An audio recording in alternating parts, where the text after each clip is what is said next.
예수님께서 십자가에서 우리를 대신해서 대속의 죽음을 죽으실 때 그때 일어났던 일들을 보면서 마태복음 27장 54절을 보면 백부장과 및 함께 예수를 지키던 자들이 지진과 그 일어난 일들을 보고 심히 두려워하여 이르되 이는 진실로 하나님의 아들이었도다 하더라. 이렇게 기록해 주고 있습니다. 예수님의 십자가의 죽음과 맞물려서 일어난 일들, 그 일들을 보면서 예수님이 누구신가 이것을 확인하게 된 겁니다. 백부장과 그 지키던 자들이 예수님? 이분은 하나님의 아들이셨네. 이렇게 고백을 합니다. 우리가 이 세상에 살아가는 동안에 예수님이 누구이신지를 올바로 아는 것은 너무나 중요하고 귀한 일입니다. 예수님이 누구신가 아는 것은 그 어떤 것보다도 귀중한 일입니다. 오늘날에도 예수님을 올바로 알지 못함으로 많은 사람들이 한 시대의 위인 정도로 인식하고 있습니다. 그런데 요한복음 1장 9절 말씀을 보면 참 빛, 곧 세상에 와서 각 사람에게 비추는 빛이 있었나니 이렇게 예수님을 설명합니다.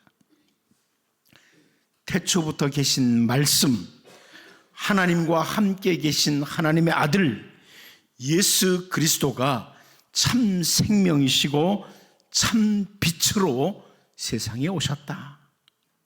각 사람에게 비추었다. 이렇게 선포하고 있습니다. 그리고 이어서 요한복음 1장 10절을 보면 그가 세상에 계셨으며 세상은 그로 말미암아 지은 바 되었을 때 세상이 그를 알지 못하였고 이렇게 이어서 설명을 합니다. 지음을 받은 세상이 예수님을 알지 못했다. 지으신 분을 알지 못했다. 이렇게 말씀합니다. 깊은 어두움 가운데 빠진 인간들은 그분, 그 주 예수님을 알지를 못합니다. 예수님을 올바로 알지 못함으로 참된 생명의 길을 놓치고 여전히 어두움 가운데 살아가게 되었습니다. 예수님이 누구신지를 올바로 아는 것은 세상에 존재하는 모든 인간에게 큰 복이고 참된 복입니다. 예수님이 누구신가? 예수님께서 산 위에서 보배로운 말씀, 산상보훈이라고 하죠. 보배로운 말씀을 가르친 일을 하셨을 때 우리가 익히 아는 것처럼 마태복음 7장 28절 29절을 보면 예수께서 이 말씀을 마치심에 무리들이 그의 가르치심에 놀라니 이는 그 가르치시는 것이 권위 있는 자와 같고 그들의 서기관들과 같지 아니함일러라. 이렇게 표현을 해줍니다. 예수님의 그 가르치심은 당시 율법사들, 그 서기관들과 달랐다. 능력을 가진 자의 가르침이었다. 권위 있는 가르침이다. 권위 있는 자와 같다. 능력을 가진 자의 가르침과 같았다. 이렇게 설명을 합니다. 우리가 또 주목해서 보아야 될 부분이 마태복음 7장 24절과 26절인데요. 먼저 7장 24절을 보면 그러므로 누구든지 나의 이 말을 듣고 행하는 자는 그 집을 반석에 지은 지혜로운 사람 같으리니 이렇게 말씀하셨고요. 26절을 보면 나의 이 말을 듣고 행하지 아니하는 자는 그 집을 모래 위에 지은 어리석은 사람 같으리니 이렇게 말씀하셨습니다. 나의 이 말, 예수님이 하시는 그 말을 듣고 행하는 자는 혹은 행하지 않는 자는 큰 차이가 난다. 이렇게 말씀하시죠. 나의 이 말, 예수님의 말씀을 듣고 행하는 자는 반석 위에 집을 짓는 지혜로운 사람과 같고 예수님의 말씀을 듣고도 행하지 않는 사람은 모래 위에 집을 짓는 어리석은 사람과 같다. 이렇게 차이를 말씀하십니다. 도대체 예수님이 누구시기에 이런 결과가 나오는 것일까? 예수님이 누구시기에 예수님의 말을 듣고 행하는 자, 예수님의 말을 듣고 행하지 않는 자는 이렇게 차이가 날까? 지혜로운 자와 어리석은 자라고.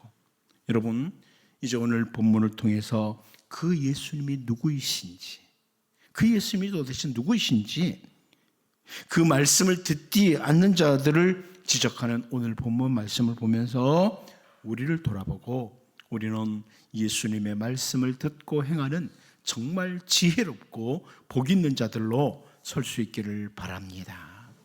첫 번째, 예수님은 누구시냐? 하늘에서 오신 분이라는 겁니다.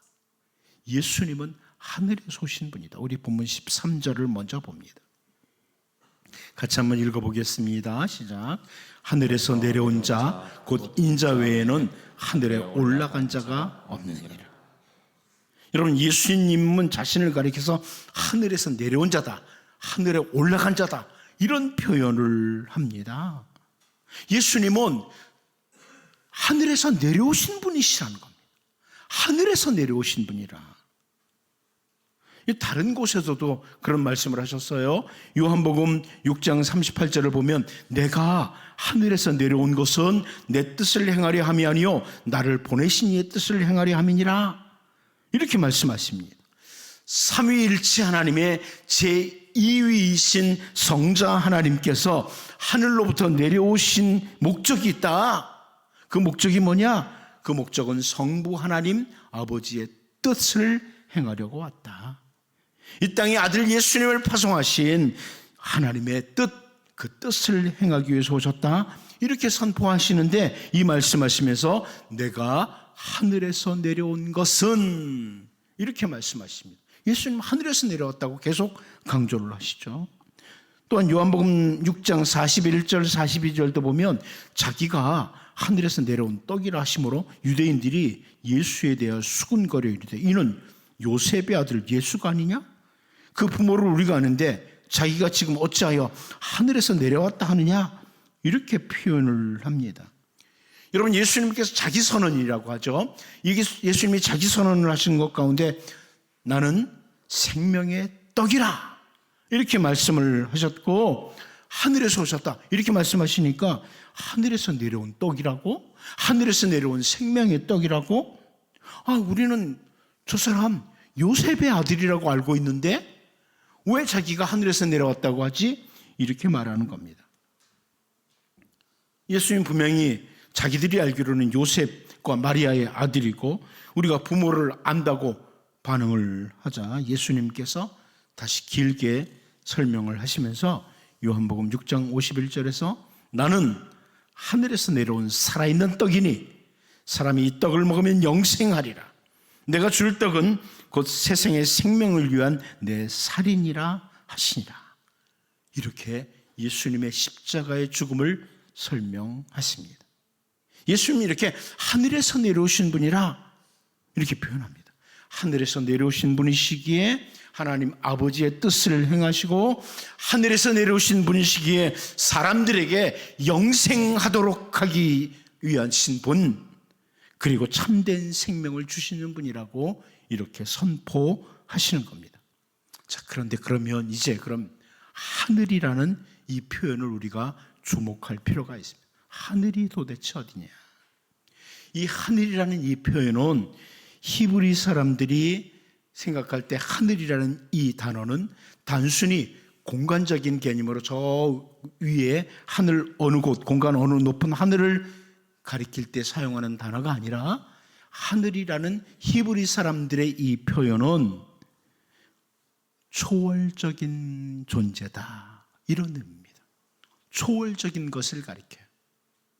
예수님께서 우리에게 기도를 가르쳐 주시면서 그 시작이 어떻게 돼요? 하늘에 계신 우리 아버지여, 이렇게 기도하라고 그랬습니다. 하늘에 계신 우리 아버지다. 이 표현을 히브리적 사고로 보면 저 공중 어디, 하늘 어디엔가 계시는 분, 이런 의미가 아니라 히브리 사람들은 초월적인 분, 전지하시고 전능하신 분, 그럴 때 하늘에 계신 우리 아버지, 이렇게 표현을 했습니다. 하늘에 계신다 하는 것은 우리와 달리 땅에 붙어 살 수밖에 없는 인간과 달리 초월하신 분, 전지하신 분, 모든 것을 아시는 분, 모든 것을 하실 수 있는 분, 이게 히브리 사람들의 사고입니다. 단어 사용이에요. 한계 안에 있는 우리는 인간들을 뛰어넘어 초월적인 존재라, 전지하시고 전능하신 분이다. 그 하나님이 바로 우리들의 아버지라고 부르라고 가르쳐 주시는 겁니다. 그러므로 세상의 모든 피조물들을 창조하신 분, 그 창조주이신 하나님을 가리키는 겁니다. 그런데 예수님께서 성부 하나님과 동일하게 하늘에 계시다가 내려오신 분이라 지금 이렇게 선포하고 계시는 거예요. 그러므로 하늘에 계시다가 내려오신 주 예수님의 말씀을 듣고 행하는 자는 복이 있는 자요, 지혜로운 자입니다. 그분은 전지전능하신 창조주 성자 하나님이십니다. 하늘에 오셔서 오신 분. 이제 여러분, 우리가 믿는 예수님은 하늘에서 오신 분이다, 이것을 기억하고 그 주 예수님의 말씀을 듣고 지키는 자로 살아가므로 하늘의 지혜를 가진 정말 복 있는 자들로 우리가 살 수 있기를 바랍니다. 두 번째로, 예수님은 누구시냐? 하늘의 일을 말씀하실 수 있는 분이시다. 하늘의 일들을 말씀하실 수 있는 분이다. 우리 본문 12절을 다시 한번 읽어봅니다. 시작. 내가 땅의 일을 말하여도 너희가 믿지 아니하거든 하물며 하늘의 일을 말하면 어떻게 믿겠느냐. 여러분, 세례 요한이 예수님을 소개하면서 요한복음 1장 30절에서 이런 표현했어요. 내가 전에 말하기를 내 뒤에 오는 사람이 있는데 나보다 앞선 것은 그가 나보다 먼저 계심이라는 것이 이 사람을 가리킵니다. 내 뒤에 오시는 분이 있는데 나보다 앞선 것이다. 그분은 나보다 먼저 계신다. 자, 이런 표현을 합니다. 우리가 잘 알다시피 예수님은 세례 요한보다 약 6개월 정도 늦게 잉태되었습니다. 엘리사벳이 잉태한 지 6개월이 되었을 때 가브리엘 천사가 마리아에게 나타나서 수태고지를 했습니다. 그러므로 세례 요한이 세상에 먼저 태어났고 아기 예수님으로 예수님이 오실 때 세례 요한보다 약 6개월 늦게 이 땅에 오셨습니다. 그런데 세례 요한은 예수님이 자기보다 앞선 것은 나보다 먼저 계셨기 때문이라고 이렇게 설명을 합니다. 이것은 예수님의 선제성, 예수님의 선존재성을 보여주는 말씀입니다. 다시 말하면 예수님은 하늘에 계시다가 하나님 아버지의 뜻을 수행하시기 위해서 이 땅에 오신 분이라는 거예요. 이미 존재하셨던 분이에요. 하늘에 계셨던 분인데 하나님 아버지의 뜻을 수행하시기 위해서 이 땅에 오신 분이십니다. 아예 요한복음 1장 2절 3절 말씀을 보면 그가 태초에 하나님과 함께 계셨고 만물이 그로 말미암아 지은 바 되었으니 지은 것이 하나도 그가 없이는 된 것이 없느니라, 이렇게 예수님을 선포해 줍니다. 이 세상이 존재하기 이전에 영원 전부터 계셨던 분이 우리 주 예수님이신데 태초에 하나님이 천지를 창조하실 때 함께 하신 그 창조자다. 삼위일체 하나님의 제2위이신 성자 하나님이 바로 예수님이라는 것을 아주 분명하게 선포해 주고 계십니다. 그러므로 예수님은 하늘의 일을 아주 충분히 말씀하실 수 있는 분이십니다. 충분히 말씀해 주실 수 있는 분이에요. 여러분, 그 온통 우상 숭배로 가득 채웠던 북이스라엘 왕 중에 아합 왕 때의 일이죠. 참 땅에 대해서 관심이 많았던 이 아합 왕이 그 요단강 동편에 있는 길앗 라못을 바라보면서 저거 원래 우리 땅인데 다시 차지해야 되겠다, 이런 생각과 함께 남쪽 유다의 왕이었던 여호사밧 왕과 연합을 해서 전쟁을 하려고 계획을 했습니다. 그때 여호사밧 왕이 열왕기상 22장 5절을 보면 여호사밧이 또 이스라엘의 왕에게 이르되 청하건대 먼저 여호와의 말씀이 어떠하신지 물어보소서, 이렇게 말을 합니다. 하나님은 어떠신지 좀 먼저 물어봐야 되지 않겠어요? 그랬더니 아합 왕이 선지자 400명을 모으고서 질문하는데, 이 400명의 선지자가 모두 다 동일하게 아합 왕의 귀에 듣기 좋은 말로 대답을 하면서 가세요, 가서 싸우시고 땅을 차지하세요, 하나님이 줄 거예요, 이렇게 말을 했습니다. 여호사밧이 가만히 들어보니까 뭔가 저 선지자들이 이상한 거예요. 뭔가 흡족하지 않은 거예요. 그래서 여호사밧 왕이 이 사람들 말고 다른 선지자는 없습니까? 이렇게 질문을 하니까 아합 왕이 한 사람 더 있어요, 한 사람 또 더 있는데 그 미가야라고 하는 선지자인데 이 사람은 꼭 나한테 안 좋은 말만 해요, 이렇게 말을 합니다. 여호사밧 왕이 그런 말을 하지 마십시오, 왕이요, 이렇게 말을 하니까 결국 선지자 미가야를 부릅니다.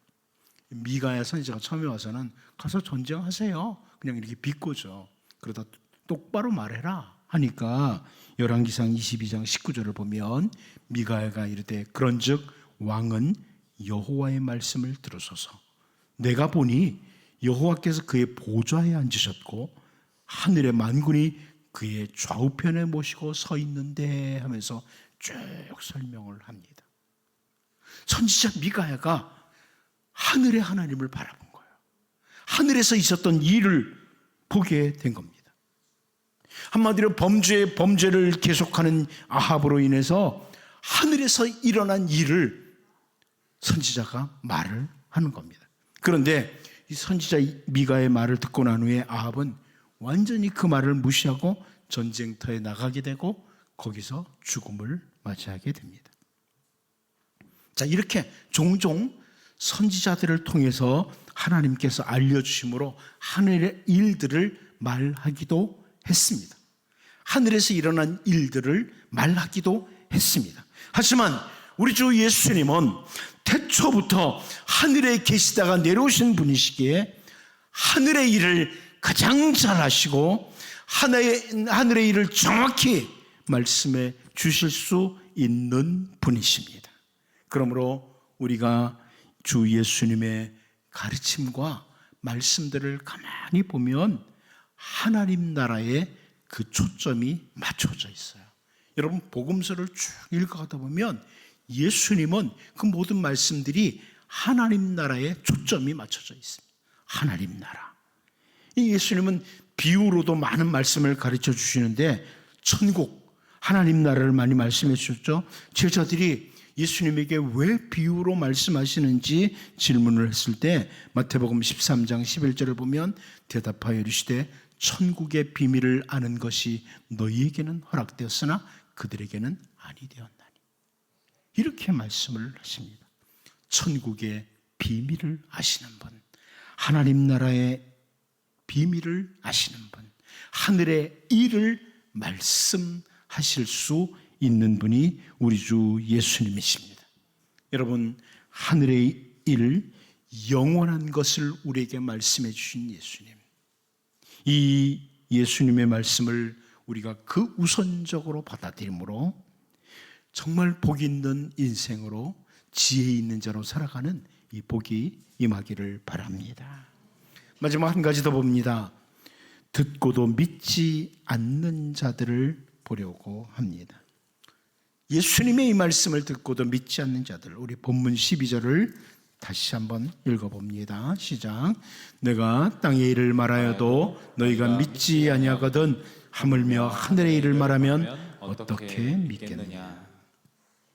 예수님께서 니고데모에게 이 땅에 살아가는 동안 우리가 물과 성령으로 다시 태어나야 된다, 이렇게 말씀을 하셨는데 니고데모는 어떻게 그런 일이 일어날 수 있습니까? 이렇게 반문을 했습니다. 그래서 예수님께서 하시는 말씀이, 야, 내가 땅의 일, 너희들이 땅에서 일어나는 다시 태어나는 이 일을 말해도 믿지 않는데 어찌 너희가 하늘의 일을 받아들일 수 있겠느냐, 이렇게 말씀하시는 겁니다. 이 세상에 살아가는 동안 주님이 하시는 말씀을 듣고 믿으며 그 말씀을 행하는 자들은 복이 있는 자들입니다. 예수님께서 공생의 기간 동안 많은 사람들에게 아주 권세 있는 가르침으로 말씀을 전하시고 가르치셨습니다. 그래서 한 번은 누가복음 11장 27절 말씀을 보면요, 이 말씀을 하실 때 무리 중에서 한 여자가 음성을 높여 이르되 당신을 뵌 태와 당신을 먹인 젖이 복이 있나이다 하니, 이렇게 말을 합니다. 예수님의 가르침을 들으면서 그 듣는 무리들 가운데 한 여자가 소리를 높이면서 했던 말이, 당신을 뵌 태와 당신을 먹인 젖이 복이 있습니다, 이렇게 말을 한 거예요. 한마디로 당신 같은 사람을 태어나도록 하고 양육한 어머니 진짜 복도 많지, 이런 말이에요. 여러분 가끔 보면 아주 뛰어난 사람이 있으면 저 사람 엄마는 얼마나 복도 많을까 그러잖아요. 그 말이에요. 이야, 예수님을 이 세상에 태어나게 하고 젖 먹인 그 엄마는 얼마나 복이 있을까, 그런 겁니다. 그런데 예수님께서는 그 말을 들으시고 곧바로 다음 절에서 누가복음 11장 28절을 보면 예수께서 이르시되 오히려 하나님의 말씀을 듣고 지키는 자가 복이 있느니라 하시니라. 아주 분명한 말씀입니다. 세상에서는 훌륭한 자식을 둔 사람이 복이 있다고 말할지 모르지만 하나님의 시각으로 바라보면 하나님의 말씀을 듣고 지키는 자가 복이 있다는 겁니다. 예, 여러분은 복이 있는 자입니다. 너무 다른 사람들 부러워하지 마세요. 주님의 말씀을 들을 수 있고 주님의 말씀을 지킬 수 있는 우리는 이미 복을 받은 자들이에요. 세상에 아무리 많은 것을 가졌다고 해도 그보다 우리가 복 있는 자예요. 이 말씀을 늘 우리의 잣대로 삼고 살아가야 됩니다. 종종 재물이 풍성한 사람 보면서 아이고 참 저 사람 복도 많지, 대단한 권력을 가진 사람 보면서 참 복 많은 사람이라고 이렇게 생각하고 말을 하기도 합니다. 그 어떤 것을 소유한 사람 보면서요. 하지만 우리가 분명히 가져야 될 잣대는 주님이 말씀하신 그대로 하나님의 말씀을 듣고 지키는 자가 가장 복이 있는 자입니다. 이거 가져야 됩니다. 이제 주님의 말씀을 듣고도 받지 못하는 이 니고데모와 같은 많은 사람들을 보면서, 오늘 본문 말씀을 보면서 이제 더욱 주님의 말씀에 귀를 기울이고 그 말씀을 삶으로 살아내는 정말 복 있는 자들로 살 수 있기를 바랍니다. 기도합니다. 하나님 아버지, 우리 주 예수님은 하늘에 오신 분이라는 것을 기억하고 하늘에서 오신 그 예수님의 말씀을 듣고 지키는 복 있는 자로 살게 도와주시고, 하늘의 일을 영원한 것을 말씀하시는 예수님, 그 예수님을 우선적으로 받아들이게 하시고, 주님의 말씀을 듣고도 받지 못하는 자들, 그들의 어리석음을 바라보며 늘 말씀을 삶으로 살아낼 수 있는 정말 복 있는 자로 살게 하여 주옵소서. 예수님의 이름으로 기도하옵나이다. 아멘.